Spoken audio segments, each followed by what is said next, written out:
জাতীয় পার্টিকে নিয়ে বিস্ফোরক মন্তব্য করেছেন জামায়াতের নায়েবে আমির ও সাবেক এমপি ডাক্তার সৈয়দ আব্দুল্লাহ মোহাম্মদ তাহের। সংবাদ মাধ্যমের বরাতে জানা যায়, 22 আগস্ট শুক্রবার কুমিল্লার ফানটাউনে নির্বাচনী দায়িত্বশীল সমাবেশ শেষে সাংবাদিকদের সঙ্গে আলাপচারিতায় তিনি বলেন, জাতীয় পার্টি আসলে আওয়ামী ফ্যাসিবাদের দোসর। জনগণ তাদের আর কোনোভাবেই গ্রহণ করবে না।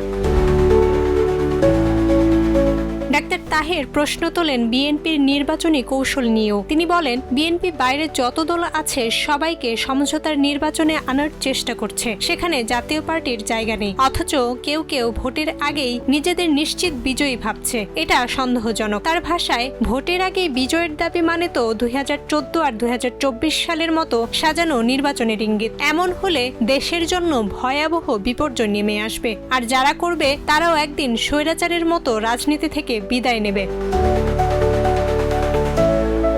ভোট ব্যবস্থা নিয়েও কথা বলেন তিনি। জানান, জামায়াত দীর্ঘদিন ধরে প্রপোর্শনাল রিপ্রেজেন্টেশন অর্থাৎ পিআর পদ্ধতির পক্ষে। সুশাসনের জন্য নাগরিক সুজনের জরিপ উদ্ধৃত করে বলেন, দেশের প্রায় 72% মানুষও এই পদ্ধতি চায়। তাই সরকারের উচিত এ দাবি গুরুত্বের সঙ্গে বিবেচনা করা। এই সভায় কুমিল্লা সদর আসনের জামায়াত মনোনীত প্রার্থী কাজী দীন মোহাম্মদ সহ দলের স্থানীয় শীর্ষ নেতারাও উপস্থিত ছিলেন। জান্নাতুল মাওয়া, প্রজন্ম 24।